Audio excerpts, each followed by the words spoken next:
ફરી પાછો આપની સમક્ષ કલ્પેશ રાવ આપનું હાર્દિક સ્વાગત કરે છે। વાલા દોસ્તો, મકર સંક્રાંતિ જેવા પર્વો આવે છે, ઉત્તરાયણ જેવું મહાપર્વ તમારી સામે આવે છે।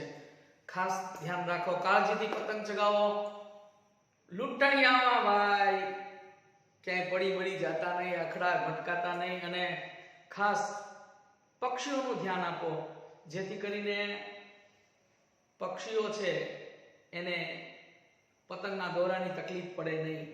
બધાને ખૂબ ખૂબ મકર સંક્રાંતિની શુભકામનાઓ। વહાલા દોસ્તો, આપણે છેલ્લે કોમ્પ્લેક્સ સેન્ટેન્સની ચર્ચા કરતા હતા, જટિલ વાક્યો। એમાં એડવર્બ ક્લોઝ ઓફ કન્ટ્રાસ્ટ ધોધ જોયું, adverb clause of time when, while, till, until, after અને before જેવા સંયોજકો જોયા। આજે ફરી પાછા adverb clause of condition, adverb clause of condition, condition એટલે શરત, શરત દર્શક ક્રિયા વિશેષણ રૂપ ઉપવાક્ય શીખવા જઈ રહ્યા છીએ। અને એમાં સબઓર્ડિનેટિવ વિથ if, if એટલે કે જો ડેશ ડેશ ડેશ તો, અને unless એટલે કે જો નહીં ડેશ ડેશ ડેશ તો નહીં ડેશ ડેશ ડેશ એવો અર્થ થાય છે। આમ તો એડવર્બ ક્લોઝ ઓફ કન્ડિશન એટલે કે જે શરત સૂચવવા માટે વપરાય છે, શરત દેખાડે છે। જો તું આમ કરીશ તો તને આમ થશે, જો આકાશમાં વાદળા હશે તો વરસાદ આવશે, તો જો વરસાદ આવશે તો રસ્તા ભીના થશે। તો જો અને તો વચ્ચે જે વાક્યોને જોડવાની પ્રક્રિયા કરવામાં આવે છે જો અને તો દ્વારા, જો નહીં તો દ્વારા, એ આજે આપણે શીખવા જઈ રહ્યા છીએ। ઇન વિચ કન્ડિશન એવો પ્રશ્ન પૂછવામાં આવે કે ઇન વિચ કન્ડિશન કઈ શરતે, એવો પ્રશ્ન પૂછવાથી ઉત્તર મળે તો એડવર્બ ક્લોઝ ઓફ કન્ડિશન એટલે કે શરત દર્શક ક્રિયા વિશેષણનું ઉપવાક્ય બને છે। વાલા દોસ્તો, એડવર્બ ક્લોઝ ઓફ કન્ડિશન એટલે કે શરત દર્શાવતું ઉપવાક્ય બને છે। if અને unless એ બે વાક્યોને જોડવાનું કામ કરે છે। તે વાક્યની શરૂઆતમાં કે બે વાક્યની વચ્ચે ગમે ત્યાં વાપરી શકાય છે। એ વાક્યની શરૂઆતમાં કે બે વાક્યની વચ્ચે ગમે ત્યાં વાપરી શકાય છે। આગળ આપણે આવા કોમ્પ્લેક્સ સેન્ટેન્સના સંયોજકો જોયા હતા, આવા though, although, પછી when, while, till, until, because, as, since એને જોયા હતા। if અને unless ની જેમ જ અહીંયા એમ જ if અને unless જોવા જઈ રહ્યા છીએ। if અને unless થી જોડાતું વાક્ય કોમ્પ્લેક્સ સેન્ટેન્સ એટલે કે જટિલ કે સંકુલ વાક્ય બને છે। એટલે કોમ્પ્લેક્સ if અને unless થી જે વાક્ય જોડાય એ કોમ્પ્લેક્સ સેન્ટેન્સ નું સ્વરૂપ ધરાવે છે। આપણે આગળ વાક્યના પ્રકારો જોયા હતા અને એવી જ રીતે વાક્યની તરેહ જોઈ હતી। તો સાદું વાક્ય, જોડિયું વાક્ય અને સંયુક્ત વાક્ય। તો અહીંયા if અને unless થી જોડાતું વાક્ય છે ઈ કોમ્પ્લેક્સ સેન્ટેન્સ એટલે કે જોડિયું કે સંકુલ વાક્ય બને, જટિલ કે સંકુલ વાક્ય બને છે। જટિલ કે સંકુલ વાક્ય બને છે, તેથી તેને સબઓર્ડિનેટિવ કન્જક્શન્સ કે કનેક્ટિવ્સ કહે છે। તો એટલે એને સબઓર્ડિનેટિવ કન્જક્શન્સ કહે છે। if બરાબર જો ડેશ ડેશ ડેશ તો એ હકારાર્થનું સૂચન કરે છે, જ્યારે unless બરાબર if વત્તા નોટ જો નહીં ડેશ ડેશ ડેશ તો એવો અર્થ થાય છે। એટલે if છે એ હકારાર્થ સૂચવે છે, જ્યારે unless છે એ નકારાર્થ સૂચવે છે। એ સ્વયં પોતે નકાર છે, અહીં જો નહીં ડેશ ડેશ ડેશ તો એવો અર્થ થાય છે। unless સ્વયં નકાર છે, તેથી તેની સાથે વપરાયેલ ક્લોઝમાં ક્યારેય નોટ વપરાતું નથી। આ ખાસ ધ્યાન રાખો કે એની સાથે unless ની સાથે વપરાયેલું ક્લોઝ છે એની સાથે કોઈ દિવસ નોટ વપરાતું નથી, because unless itself is negative, unless છે પોતાની જાતે જ નકાર છે। હવે હાલો દોસ્તો, if બરાબર જો ડેશ ડેશ ડેશ તો એવો અર્થ ધરાવતું સૂચન કરે છે।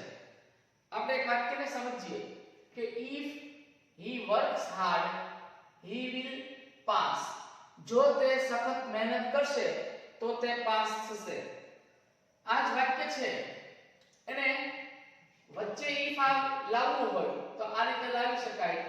He will pass if he works hard. વાક્યના અર્થ બંનેના એક જ થશે. બીજું વાક્ય જુઓ. If you go early you will get a seat. જો તું વહેલો જઈશ તો તને બેસવાની જગ્યા મળશે. આ વાક્યને તમે આમ પણ રૂપાંતર કરી શકો છો.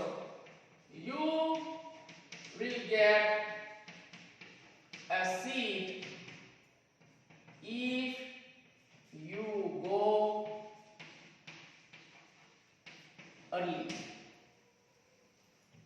ત્રીજું વાક્ય જુઓ. If she wins the first prize, જો તેણી પહેલું ઇનામ જીતશે તો she will get a huge sum. તો તેણીને મોટી રકમ મળશે. આ વાક્યને તમે if વચ્ચે લાવવું હોય તો આ રીતે લાવી શકાય. She will get a huge sum if she wins the first prize. તો તમે અહીં જોઈ શકશો વાલા દોસ્તો, આ પહેલું વાક્ય છે. તો પહેલા વાક્યનો આ ભાગ છે એને એડવર્બ ક્લોઝ ઓફ કન્ડિશન કહેવાય છે. if પછીનો જે ભાગ છે એને અંગ્રેજીમાં એડવર્બ ક્લોઝ ઓફ કન્ડિશન કહેવાય છે. પછીનું વાક્ય જુઓ, ચોથું વાક્ય. If she does not sing well, she wouldn't be selected for the chorus. જો તેણી સારું ગાશે નહીં તો તેણી સમૂહગાન માટે પસંદ થશે નહીં. તો વાલા દોસ્તો, આ ગૌણ વાક્ય છે જેને અંગ્રેજીમાં સબઓર્ડિનેટિવ ક્લોઝ કહેવાય છે, સબ ક્લોઝ કહેવાય છે. જ્યારે સામેનું વાક્ય છે એ મુખ્ય વાક્ય છે જેને અંગ્રેજીમાં મેઇન ક્લોઝ કહેવાય છે.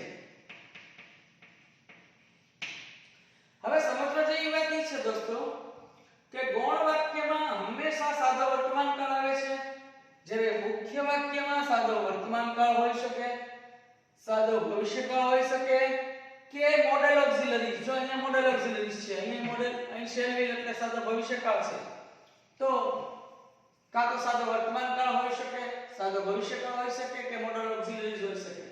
આના પરથી આપણે એની રચના જોઈએ. if છે એની પછી જે વાક્ય આવે છે એ ગૌણ વાક્ય હોય છે જેને અંગ્રેજીમાં સબઓર્ડિનેટિવ ક્લોઝ કહેવાય છે, જે સાદા વર્તમાન કાળમાં વપરાય છે. if પછી જે કાળ આવે એ સાદો વર્તમાન કાળ હોય છે. તો સામે અલ્પવિરામ કરી, જો if વાક્યની શરૂઆતમાં હોય તો અહીંયા પહેલા વાક્ય પૂરું થયા પછી અલ્પવિરામ વપરાશે. તો અલ્પવિરામ કરી અહીં કાં તો સાદો વર્તમાન કાળ હોઈ શકે, કાં તો સાદો ભવિષ્યકાળ એટલે કે ધ સિમ્પલ ફ્યુચર ટેન્સ હોઈ શકે, અથવા તો મોડેલ ઓક્સિલરીઝ એટલે કે કેન કે મે વાળા વાક્યો હોઈ શકે. Can May could would should must have to વાળા વાક્યો હોઈ શકે. તો if પછીનું જે આટલો ભાગ છે, આ આટલા ભાગને એડવર્બ ક્લોઝ ઓફ કન્ડિશન કહેવાય છે, જે ગૌણ વાક્ય છે.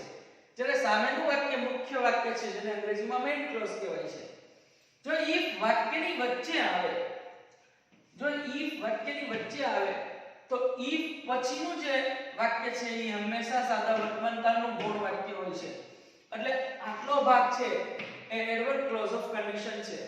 જ્યારે સામેનો ભાગ કાં તો એ મુખ્ય વાક્ય છે જે સાદા વર્તમાન કાળમાં હોઈ શકે, અથવા તો સાદા ભવિષ્યકાળમાં હોઈ શકે, અથવા તો મોડેલ ઓક્સિલરીઝમાં હોઈ શકે. આના પરથી એક નોંધ સમજીએ વાલા દોસ્તો કે મુખ્ય વાક્ય ભવિષ્યકાળમાં હોય તો પણ, એટલે મુખ્ય વાક્ય એટલે આ મુખ્ય વાક્ય if જો વાક્યની શરૂઆતમાં હોય તો મુખ્ય વાક્ય એ સામેનું બનશે.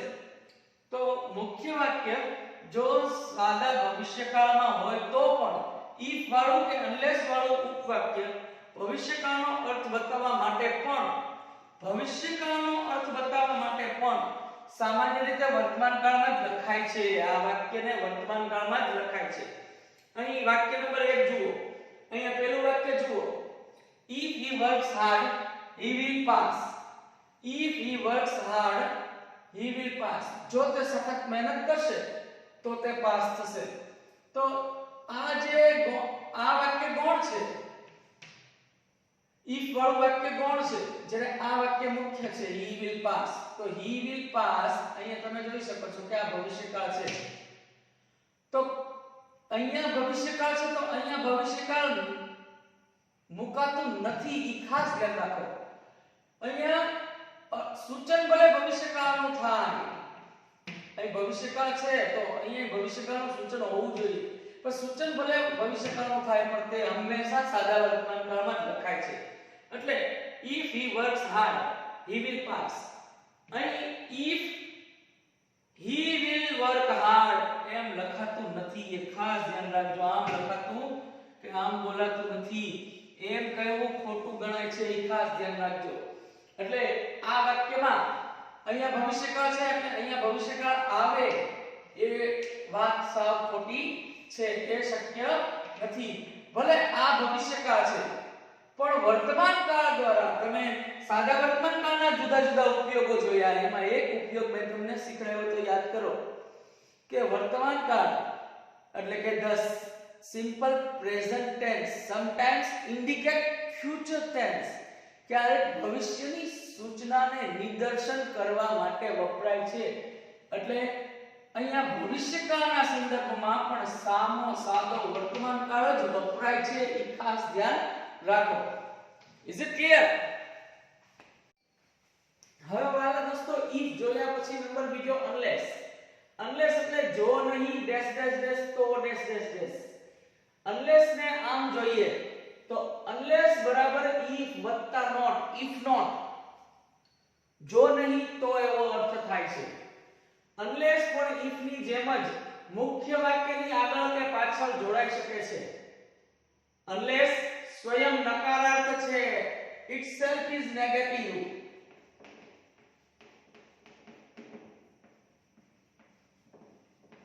એ પોતે નકાર છે. unless પોતે જ એક નકારવાચી શબ્દ હોવાથી unless ધરાવતું ક્લોઝ એટલે કે ઉપવાક્ય સ્વરૂપગત રીતે કદાપી નકાર હોઈ શકે નહીં. એટલે unless વાળું વાક્ય છે એ ક્યારેય નોટ વાળું હોતું નથી, ખાસ ધ્યાન રાખજો. unless વાળા ગૌણ વાક્યમાં કોઈ દિવસ નોટ વપરાતું નથી, અને એટલે જ તે unless વાળું ગૌણ વાક્ય છે એની આરે નોટ વપરાતું નથી, કારણ કે તે પોતે નકારાર્થી છે, એ પોતે જ itself is negative. હવે એક વાક્ય આપણે if વાળા વાક્યમાંથી unless માં રૂપાંતર કરવાના પ્રયત્નો કરીએ. if he does not work hard, જો તે સખત મહેનત નહીં કરે તો. સાદો વર્તમાન કાળ છે, અહીંયા does not નો ઉપયોગ થયો, તો શું થશે? તો he will not pass the exam. આગળ જોયેલું વાક્ય એવું જ વાક્ય છે, મેં ખાલી વાક્યને નકાર બનાવી નાખ્યું. તે પરીક્ષા પાસ નહીં કરે, આવું વાક્ય છે. હવે મારે if વાળા વાક્યને unless માં રૂપાંતર કરતા શીખીએ એ પહેલા if વાળું વાક્ય છે ને unless માં રૂપાંતર કરવું છે. તો unless બરાબર if not. તો unless હું મૂકીશ અહીંયા, તો અહીંયા not એ વયું જશે અને વાક્યમાં વપરાતું does એ વયું જશે અને વાક્ય રૂપાંતર થશે. શું થશે? તો કે unless he, અહીંયા સાદો વર્તમાન કાળ છે, not નીકળી ગયું, does નીકળી ગયું, તો સાદા વર્તમાન કાળ ત્રીજા પુરુષ એકવચનમાં, ત્રીજો પુરુષ એકવચન he કરતા છે તો works થઈ જશે. unless he works hard, જો એ સખત મહેનત નહીં કરે તો he will not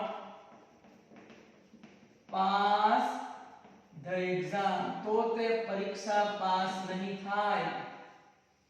આ જ વાક્યમાં unless મારે વચ્ચે લેવું છે, તો he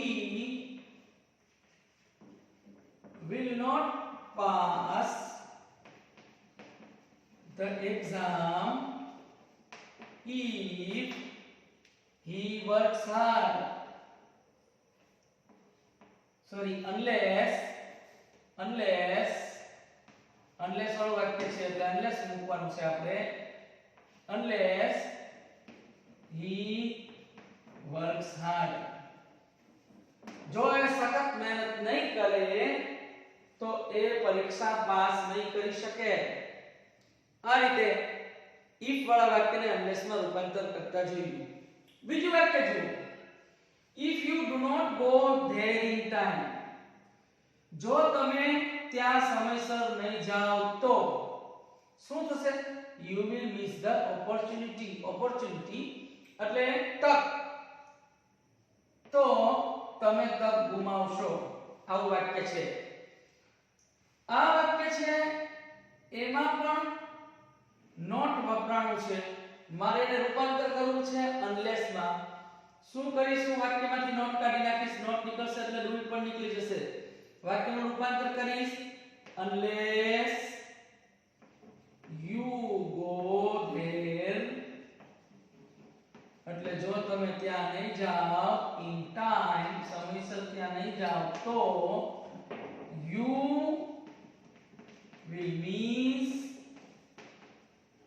the opportunity. તો તમે તક ગુમાવશો. આ જ વાક્યમાં unless ને વચ્ચે લાવવું હોય તો કેમ લાવશું?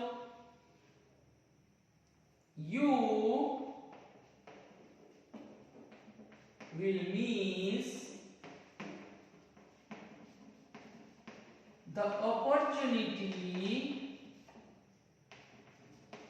unless you go there in time.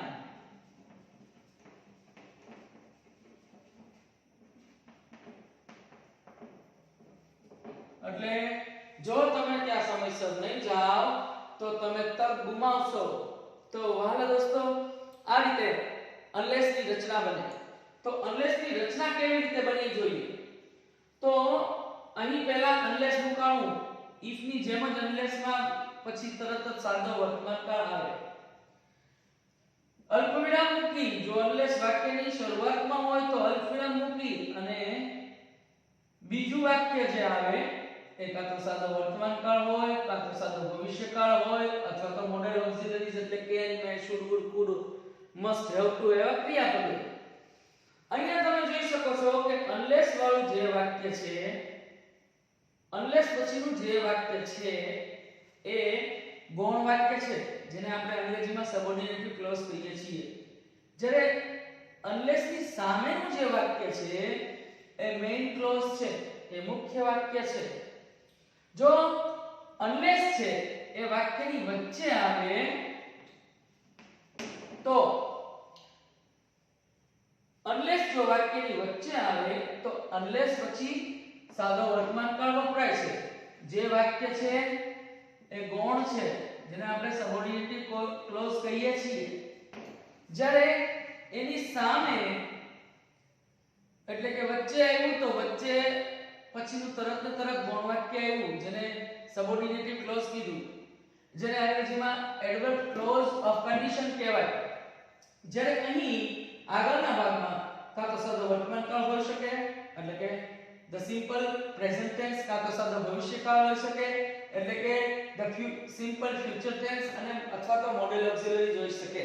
તો આ વાક્ય છે એ મુખ્ય વાક્ય હોય છે. મુખ્ય વાક્યને અંગ્રેજીમાં આપણે મેઇન ક્લોઝ કહીએ છીએ.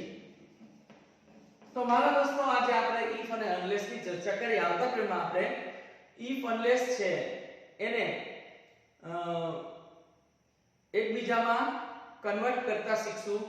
એટલે do as director માં તમારે if માંથી unless માં કે unless માંથી if માં અથવા or otherwise માં એને કન્વર્ટ કરવાનું આવે 1 માર્ક્સ નું. તો આપણે આવતા ક્રમમાં એની ચર્ચા કરશું. અહીં આપણો પીરિયડ પૂરો થાય છે. આભાર. અસ્તુ.